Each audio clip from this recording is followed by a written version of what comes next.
Any health-related information on the following show provides general information only. Content presented on any show by any host or guest should not be substituted for a doctor's advice. Always consult your physician before beginning any new diet, exercise, or treatment program.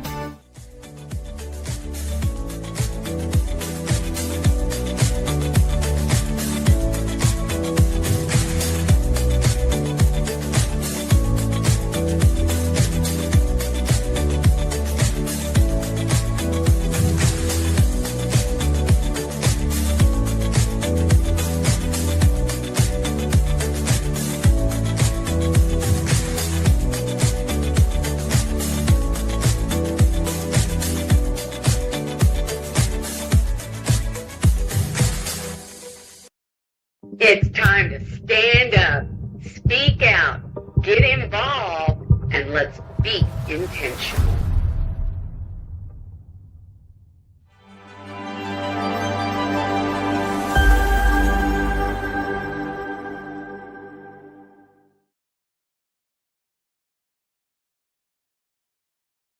Hello and welcome to Intentional. I am your host, Mick Meow. It's really good to be with you today. I'm glad to see you all, and I hope that you are blessed beyond belief wherever you are. Thank you so much for stopping in and watching the show.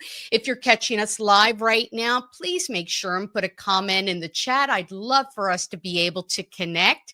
And be sure to make sure and subscribe, like, share out the interview. It's just really good to be able to be supported by you all, and we appreciate it. Now, it's time for us to be intentional, and we got a little bit of a caterwaul, so let's get going. Today, we are going to talk about a topic that I was personally exposed to while working in the healthcare industry: diversity, equity, and inclusion.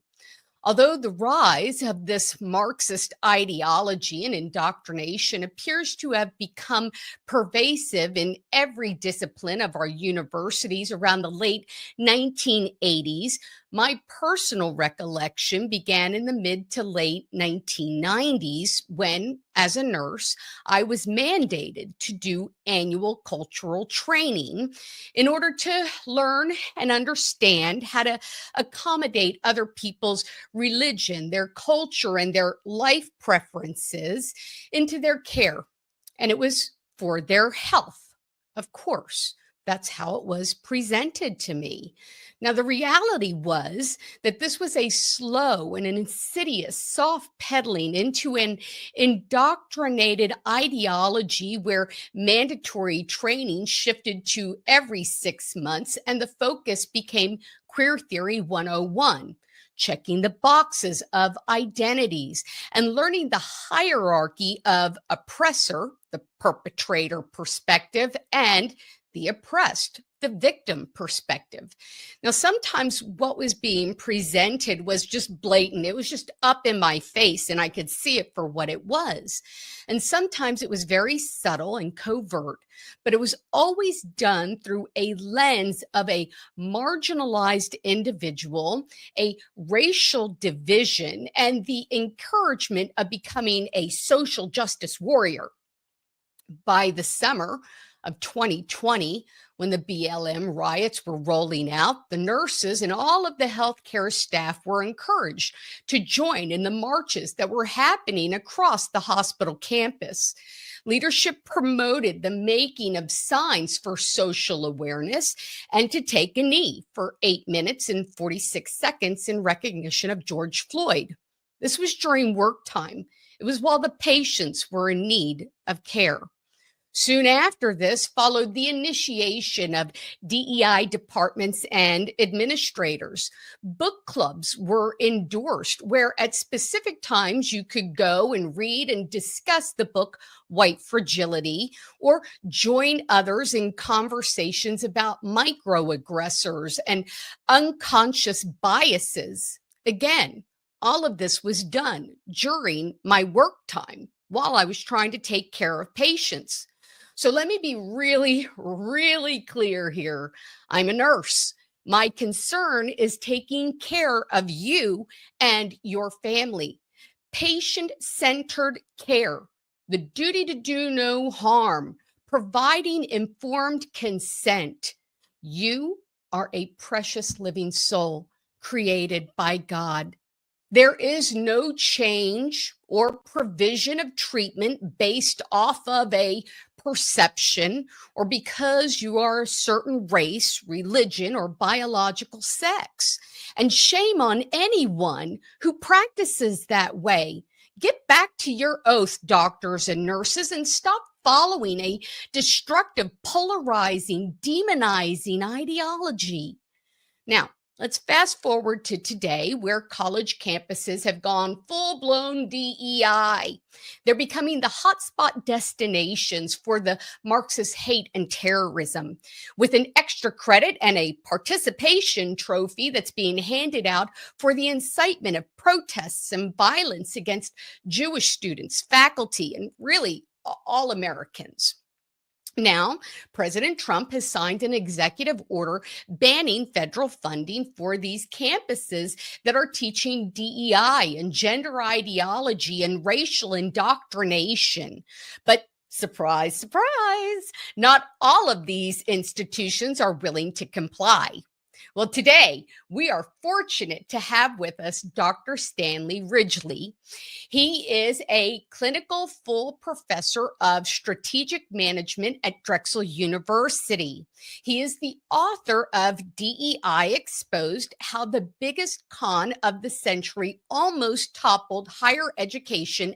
And he has also authored Brutal Minds: The Dark World of Left-Wing Brainwashing in Our Universities. So help me welcome Dr. Stanley Ridgely. Hello. Hi there, Mick. It's good to see you. It's great to be here. I know you got a learned audience. I'm going to put my thinking cap on, and we're going to talk a lot about DEI and hope people, bring people along to the correct perception of this noxious ideology. Yes, absolutely. And I am so grateful that you were on our show to talk about this. Stan, I'd like to just kind of jump right in there. So we are seeing that the detrimental and destructive effect of this very dangerous ideology, DEI, is going on across our nation right now. You wrote in your newest book, DEI Exposed: How the Biggest Con of the Century Almost Toppled Higher Education, that DEI has a front stage and a backstage. You said, in other words, it's a con. In fact, it was the biggest con since the 21st century, with American universities the biggest suckers imaginable. And the crowning achievement of Western civilization, the modern universities, tottered under the debilitating assault of mediocrity, racialism, and pseudoscience. So, Stan, if you would just maybe outline this for us and what you have witnessed over time as a college professor. Well, that's a big order to fill, but I'm going to do my best to fill it. I'll tell you, Mick. To begin with, when I say DEI is a con game, or a game that's played by con artists, I mean that quite literally. There's a front stage and there's a backstage. Now, most people think of DEI as, oh, well, this is just giving everyone a fair shot. It's just creating a level playing field. It's just teaching about slavery. It's just teaching about race. Isn't it just right, proper, noble, fresh and new, and something we should be doing? Well, no, it's none of those things. And if those things actually happen, it's simply as a byproduct of what DEI folks are actually doing. What is actually undergoing, what we have to look at in terms of practice of DEI on the campuses, it's a noxious, toxic ideology that you really well outlined in your monologue, which I enjoyed tremendously. This doctrine basically lumps individuals, people, human beings, into one of two categories: victims or villains. Either the oppressed or oppressed, oppressors or oppressed, exploiters or exploited, and an evil and good. This is a very primitive Manichaean ideology that the kind of ideology we expunged off the university campuses, in the last 200-300 years after the scientific revolution. We expunged astrology and that type of alchemy and pseudosciences of every type, superstition, and now it's coming back in the form of a panorama of deceit and paranoia, make-believe, and fraud that's being perpetrated by a group of mediocrities who were admitted to the university, people with no discernible skill sets, onto the university campuses to propound this ideology, telling people that your personal lived experience doesn't matter. Your parents don't matter. Your upbringing doesn't matter. What matters is your skin color, and that determines whether you're a villain or a victim. And we live in a country that is riven with racism, that is riven with white supremacy culture. Psychologists have a word for all of this, a phrase for this type of activity. It's called virtuous victimhood. And the idea, virtuous victimhood, the idea is that if you can convince a group of people that you are a victim and they are the victimizers, then you can extract resources from that group of villains. Universities are the villains in this case, who after the night of the 2020 BLM riots, for some crazy reason, universities decided to say, we're culpable too. We are culpable here in California, at Berkeley, at Duke University, at Penn University. We're culpable. We're all guilty. And we're going to open our doors up to this group of grifters called DEI consultants, diversity officers, who are going to come onto our campuses and are going to train our people in the intricacies of anti-racism. This is what they call it, right? Which is the DEI doctrine, which, as you rightly noted, is Marxist at its very core. People don't seem to realize that Marxism has never left the university. It simply evolves over time with different labels. We had Marxism, neo-Marxism, critical theory, critical race theory, and now we have DEI. We had multiculturalism, which you referred to during your monologue of the 1980s and 1990s. Multiculturalism has evolved. But what we always find is that social justice was the big umbrella for all of these noxious ideologies. Social justice is basically socialism.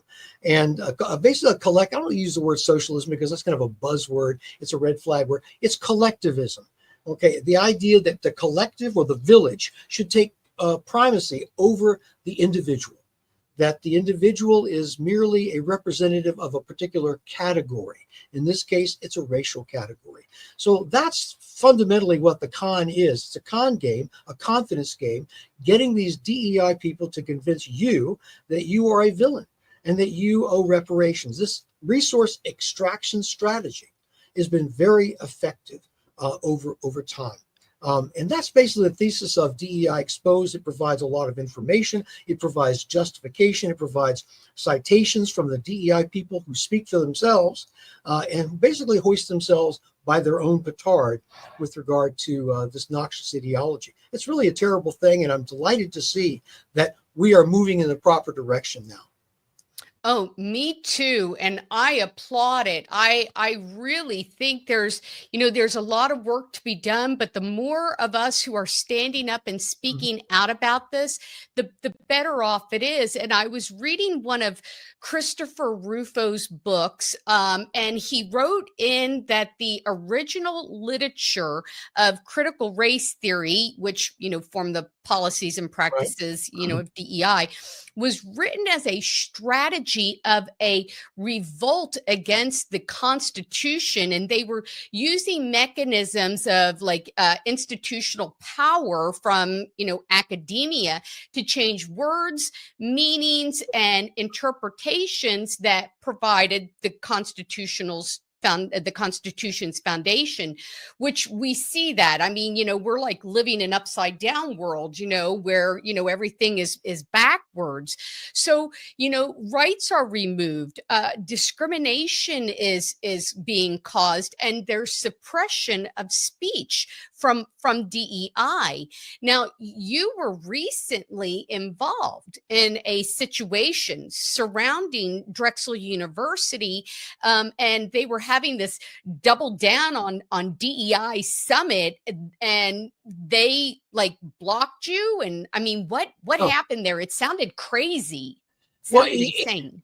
It's I wish it could be crazier than I'm going to describe to you, but let's put this in context and the fact that right now the Department of Education has issued what's called a Dear Colleague letter to universities and colleges across the nation saying we are going to withhold your funds if you are pursuing an racially illegally discriminatory policy on your campus called DEI.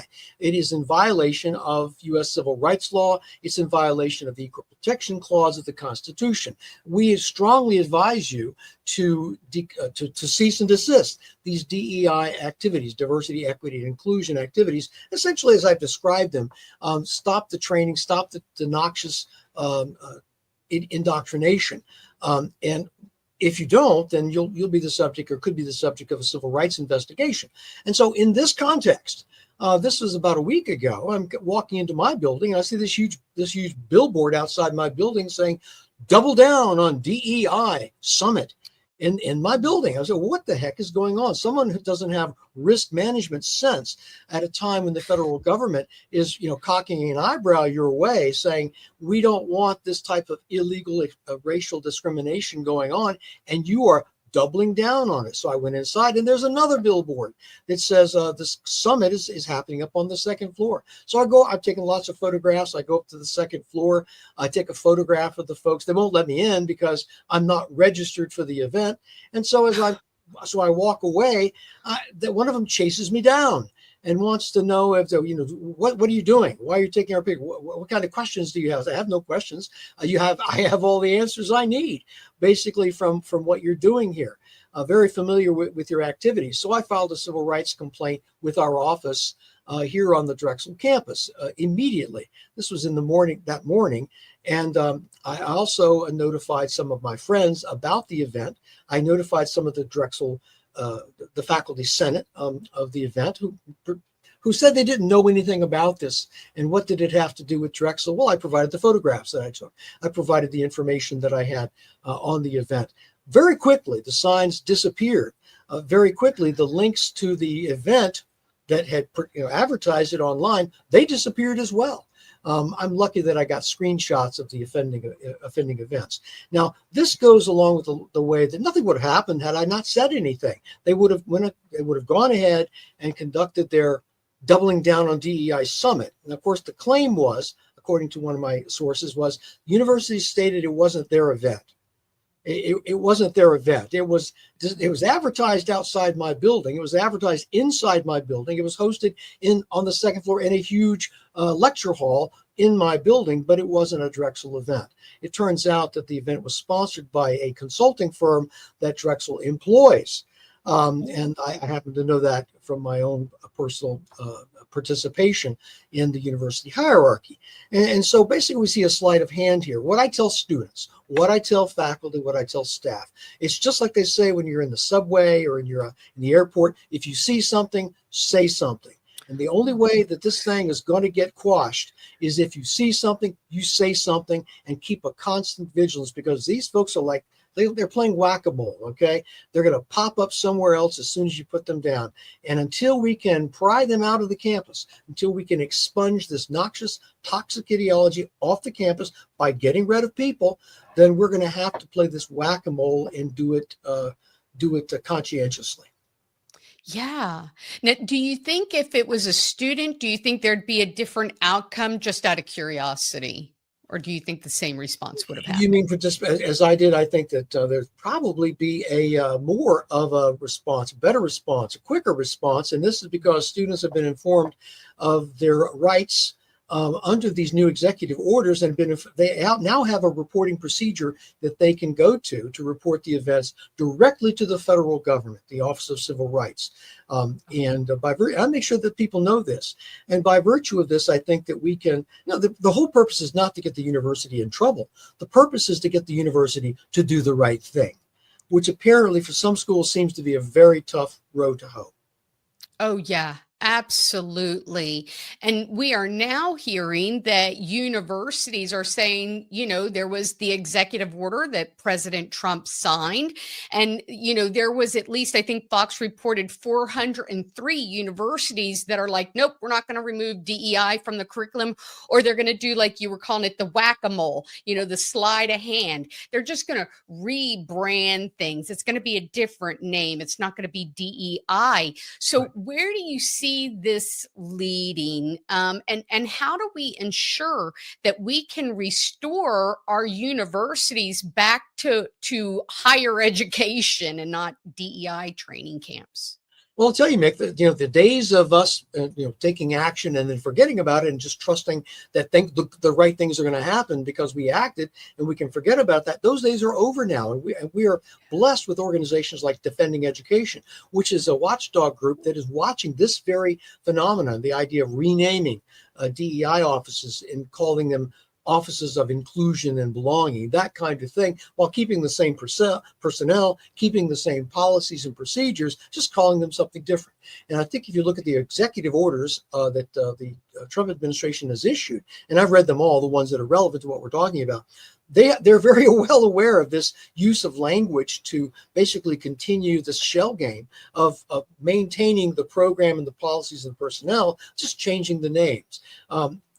Changing the name on the door and advertising in a different way. That's not going to play. That's not going to work anymore. In fact, if you do that sort of thing, it makes you even more subject to scrutiny to find out what it is you're actually doing. And I will tell you, universities are loath to provide the real information about what's going on in their training sessions. If you ask them, you get the same old public relations bureaucratese litany of, well, this is just love and inclusion. This is leading with love. And I'm quoting these people. This is just teaching about race, teaching about slavery, teaching people to grow comfortable with difference. That's one of their risks, getting comfortable with difference, which means basically abandoning your critical faculties if you're a student and not making value judgments that you're perfectly capable of making, grounded in your own sense of morality. And they're telling you to abandon that sort of thing. So where do I see this leading? I see this leading. It's tough to turn an aircraft carrier. It takes several miles, okay? But when you make the turn, it's, the arc of history, I think, is bending in our direction. And all we have to do is maintain that pressure, be conscientious in what I say is doing the right thing and holding people accountable and making sure that they're transparent in what is going on. All we have to do is that. And tear away this front stage, this mask of DEI, showing the ugly underside of what's actually going on. Yeah, absolutely. And I think that's extremely important. And you had mentioned a link that the students can go to. Does every university have that? Is that like across the board? Is that something that we could put in our description so that people could see it? Well, or the link is directly to the federal government's Office of Civil Rights embedded within the Department of Education. So you're bypassing any type of filter that someone might want to say, well, we're not going to pass this all. No, you go directly to that. Now, the report that I made, we have a very nice brand new office where you can report this kind of thing to the Office of a Civil Rights Office, not the Office of Civil Rights Federal Government, but our own Civil Rights Office, to ensure that our university is complying. See something, say something. And I think that that's a wonderful change and reform that we have at my own school. But I'm also making young students aware and faculty aware of this other link directly to the Office of Civil Rights. And I can provide that link to you as well and make sure that gets out.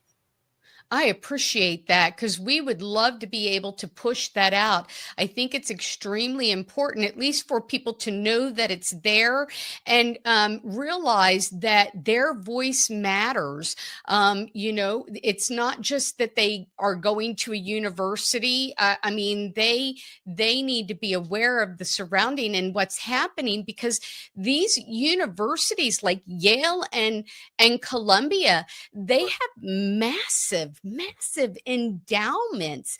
I mean, Harvard has like something like 53 billion, and they're paying these salaries to these administrators that is astronomical. And so, I mean, I think like for students on campus or like me, I don't want to fund, my kids' college for having biological men in women's sororities. I don't want them to go to a college where they're going to be there and their, first class is protest 101. And I especially don't want them to be taught to hate someone simply because, they are Jewish and they have no idea of why. It's like some sort of social contagion and they're just falling in line. So my question is, if they have all of this money, Stan, why do they need ours? Why don't they just use their own money? Well, that's an interesting question. The idea is it's basically human nature. If you can use someone else's money, why touch your own? Why tap into that endowment when I can get public money coming my way? You're right that Harvard is a special and it's a very strange case. It does have that $53 billion endowment that's taxed only at 1.4% in a special dispensation that was provided back in 2017. We're talking about raising that tax rate up to anywhere from 30 to 35% for schools with endowments of a certain level. We also find that Harvard's receiving $9 billion in federal contracts and other subcontracts. Federal grants and other subcontracts. And we also find that Harvard is run not by President Garber, but run by the Harvard Corporation, 13 well-heeled members, and who is led by billionaire Penny Pritzker and billionaire Biddy Martin.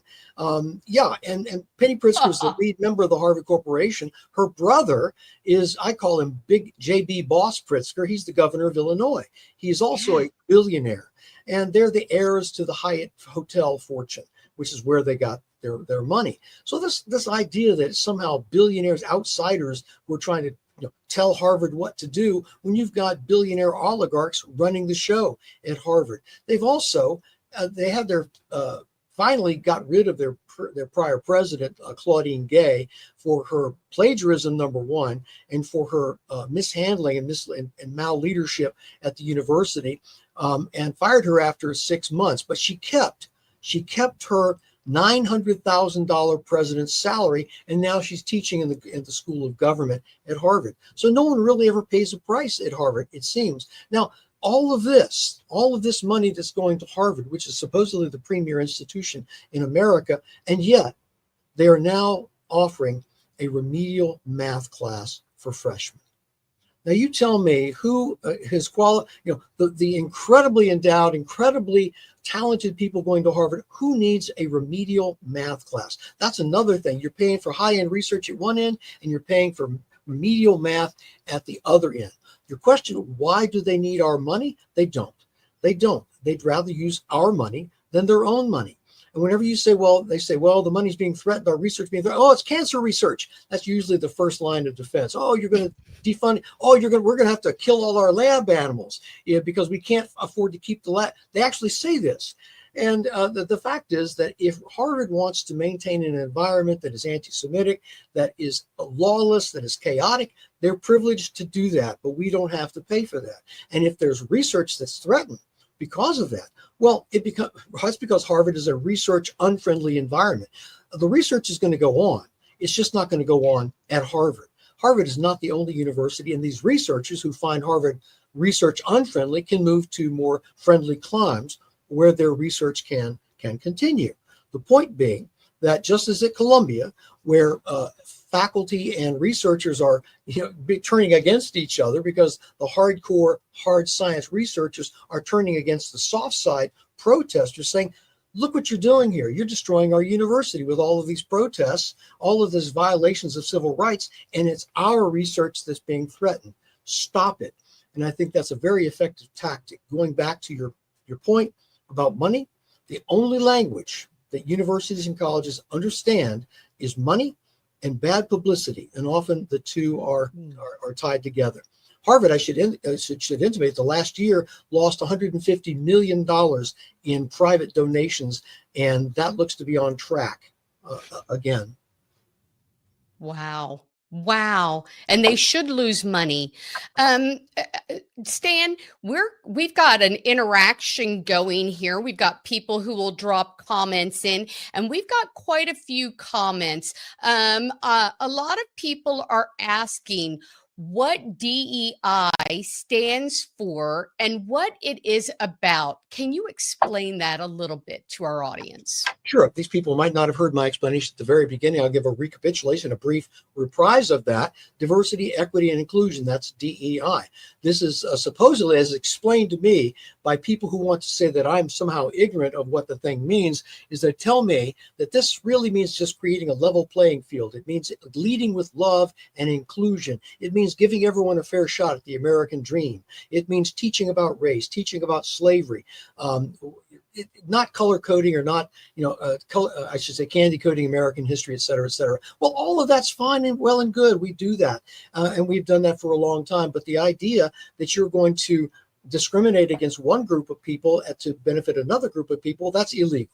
That was found illegal 2 years ago by the Supreme Court, finally, in the case Students for Fair Admissions versus Harvard and UNC Chapel Hill, in which these racially biased admission standards were struck down by the Supreme Court, and Harvard was guilty, quite frankly guilty, and was guilty of this for many years, despite repeated warnings that this is going to come to a head at some point. Now, that is one idea of DEI, as a kind of hyper and uber kind of affirmative action on steroids. The real aspect of DEI is what I expose in my book, Diversity, Equity, and Inclusion, the front stage. It's a con game. It is a resource extraction strategy where the doors of the universities were opened up because universities were attacked as being somehow complicit and guilty in the death of George Floyd in the streets of Minneapolis back in 2020. Well, this is on its face is ridiculous.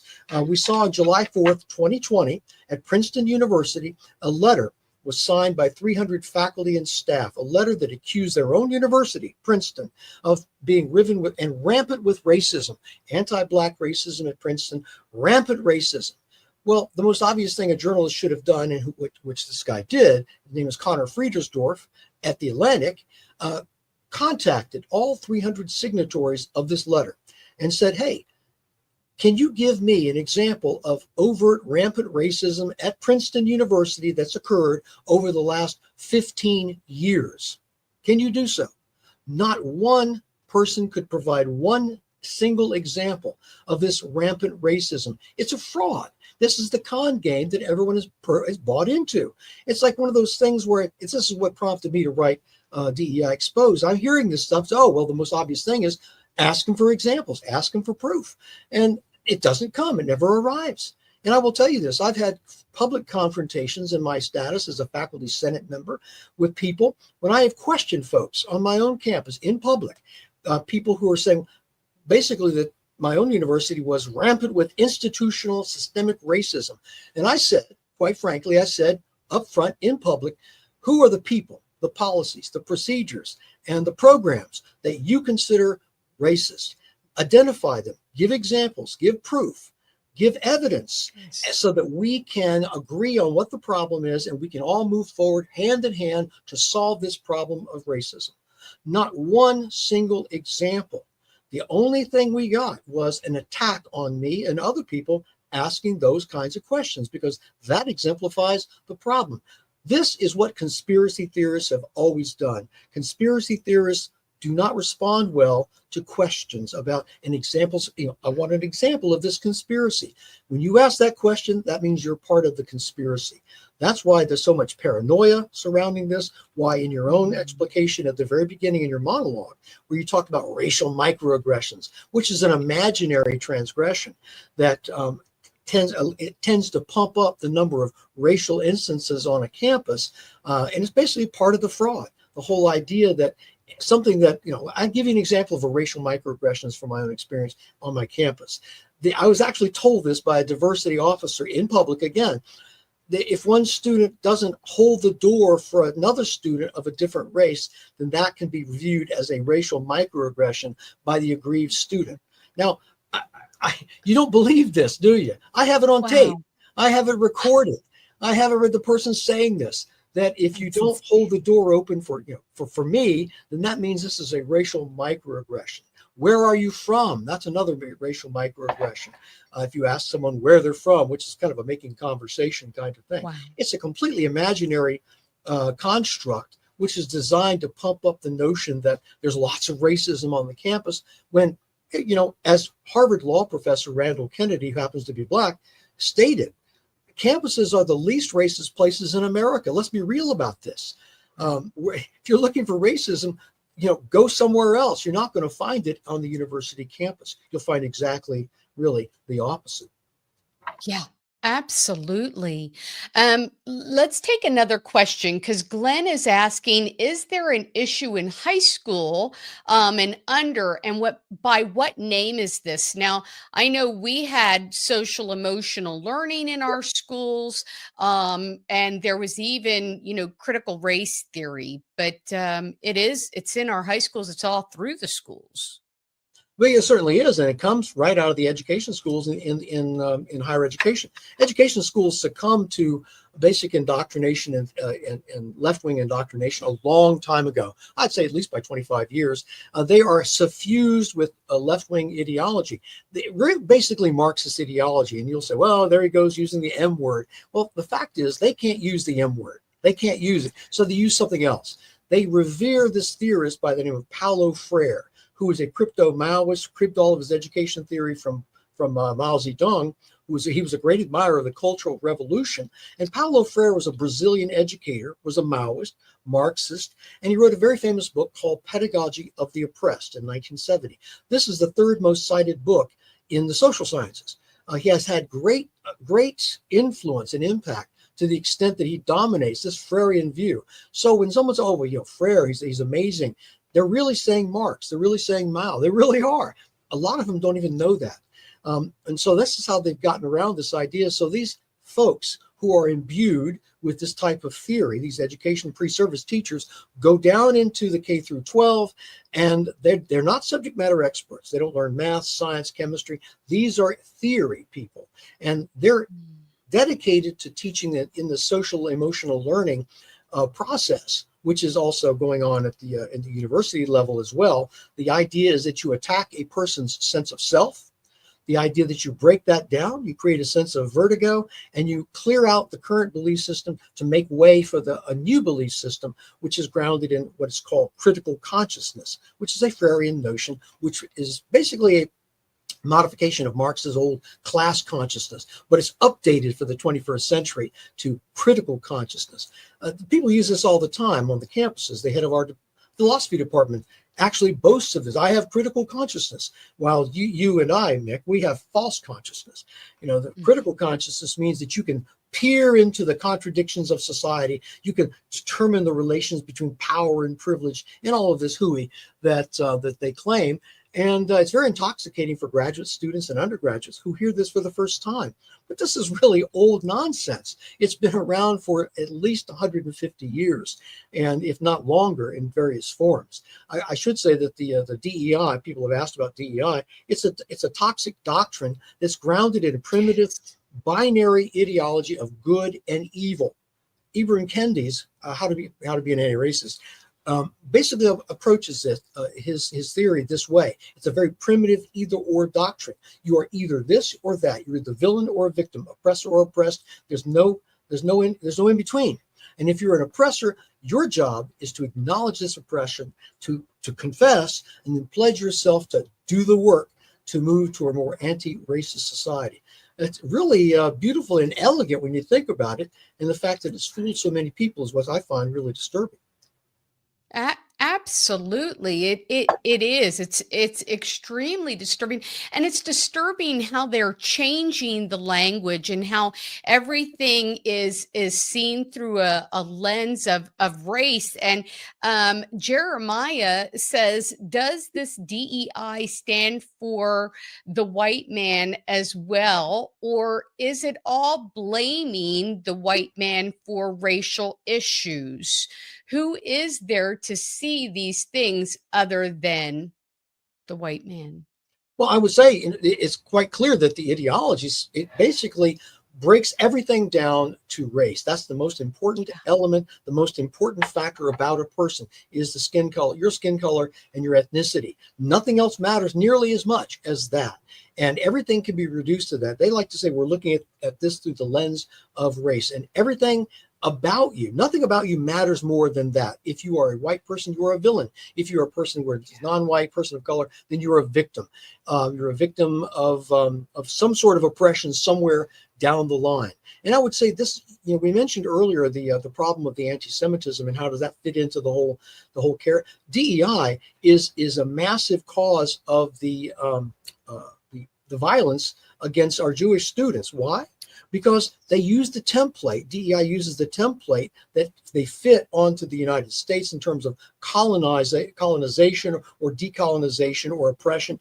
Well, Jews, by their very definition, are oppressors. So it doesn't matter what happens to them on an individual basis with regard to bullying, assault, attacks, trespassing, vandalism. None of that matters to the DEI people because Jewish people are considered oppressors and privileged in our, that's another noxious word, fake word, if you will, privileged. That means that it cannot be oppressed, that they are the villains in this grand drama that they have, that their ideology tells them is going on.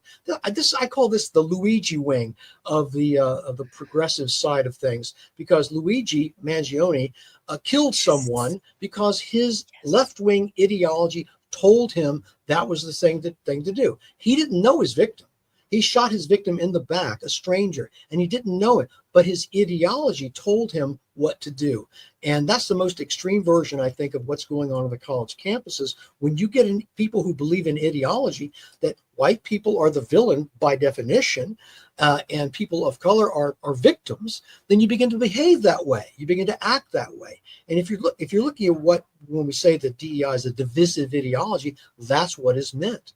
That you have divided people in this very simple two categories of villain and victim, oppressor, oppressed, exploiter and exploited, evil and good.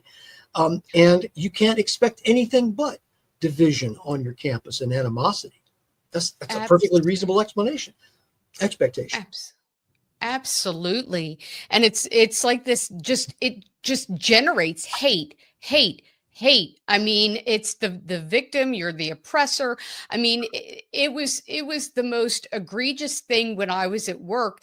And I would have to kind of like take a deep breath after I did this training, which was mandatory every 6 months, because I would feel, like hate towards somebody. I mean, it provoked an emotion. Mm-hmm. And I was like, whoa, this is ridiculous. And so I would just, I just answer the question, because you can't, go forward if you don't get, the test completed. And then I'd be like, this is garbage, and then I'd sit down, I'd pray or take a break for a moment. I do want to touch on one more thing, sir. And I think this is really important because I haven't heard a whole lot of people talking about it. But last year, Network Contagion Research, they released this finding, and they said that there was concealed foreign funding that was going to our U.S. higher education, our colleges. One of their key findings was that over 200 American colleges and universities illegally withheld information on approximately 13 billion in undocumented contributions from foreign governments like Saudi and Qatar. And many of them are promoting anti-Semitism, authoritarianism, and on-campus kind of radicalism. So my concern is the universities, even if they forego the federal monies, they may be taking it from these foreign governments. And I'd love to get your insight on that in our last moment. Well, foreign influence and via contributions and donations to universities has always been a concern. Confucius Institutes, which were run by the Communist Chinese, was a big concern a couple of years ago. And I think Harvard is guilty. Well, it's guilty. They acknowledge that they're receiving money from Qatar and China to tune of hundreds of millions of dollars. And we have to ask ourselves the most logical question: is this no strings attached money? What is the transaction that is being, the unspoken transaction that is being made here? It's one of those things. No one gives you $100 million and says, hey, enjoy it. pursue the pursuit of truth. That's not something we expect from our communist Chinese brothers and sisters. It's really not. I taught in communist China for 4 years to international MBAs, and I can assure you that they are very conscious of the idea of a transactional society. I give you something, you're going to give me something in return. The big question is, what is being given in return? What is the influence that these foreign contributions have? Certainly, we see that Students for Justice in Palestine is a big recipient of foreign funds, and that these funds are being channeled through these organizations into activity and activism on the college campuses. I say again that universities understand only money. They understand money and they understand bad publicity, which again, the two are linked. And the idea that I think it's wonderful having this conversation, and it's on the front page. And it's because we don't talk about higher education nearly enough.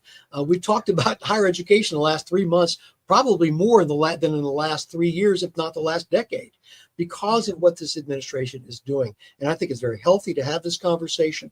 And I think that, sunlight is the best disinfectant. I think what Louis Brandeis, the Supreme Court Justice, said. And I think that the next step is, what are we going to do about it? And what can we do about it? Those are questions that kind of hang out there that beg a solution, beg an answer. Might you have had part of that answer in your book, sir? What to do about the foreign funding? Well, I wish I did. It's a DEI exposed, not foreign funding exposed. I will say that the organization Defending Education monitors this type of thing. But my point on all of this is that once the mask is torn off of this general idea that money controls the world, money controls higher education, all of the fine-sounding words that President Garber and President Manoj Shafik at Columbia were saying prior to her resignation, all of that's wonderful, academic freedom, freedom of speech, but what it comes down to is who is paying the bills. Harvard has run up a tab that over the last 20, 25, if not more years, and now the bill is coming due.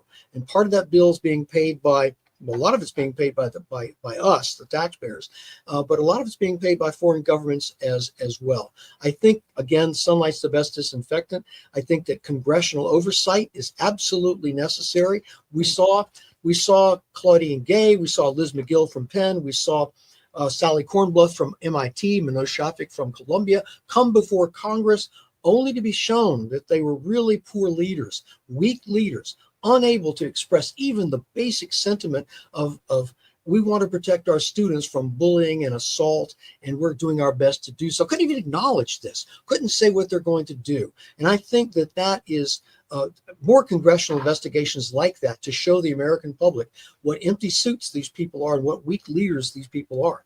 I applaud places like the University of Florida, which came out during this whole anti-Semitic brouhaha, the riots after the October 7th and the unrest on campuses, where Ben Sass at Florida made an unequivocal statement immediately saying, we're not going to permit this. We will not permit the bullying and the threatening of the safety of our Jewish population on the college campus. Boom, he put a stop to it right away. And I think we need to see more leadership like that. That's a solution to it right there.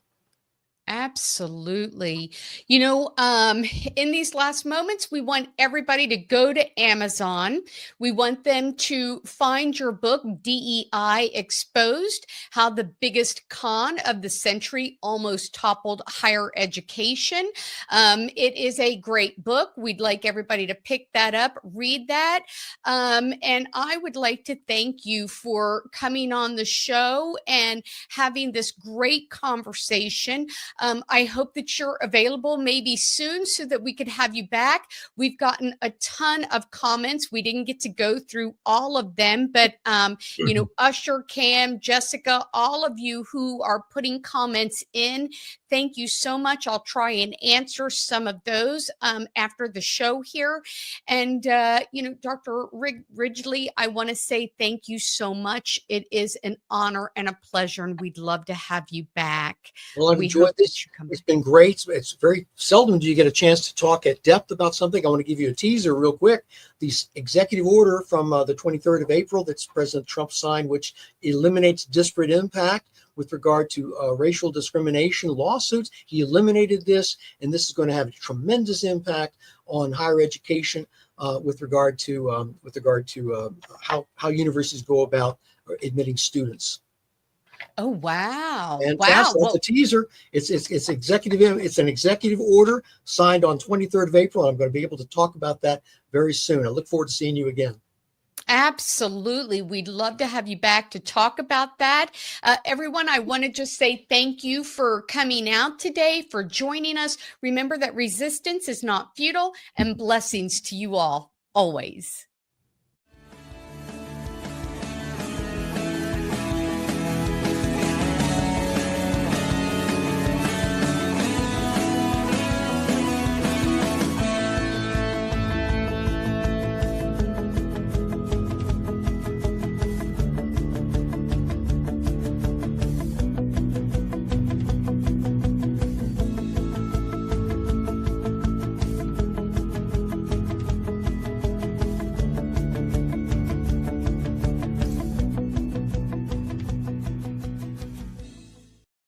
It's time to stand up, speak out, get involved, and let's be intentional.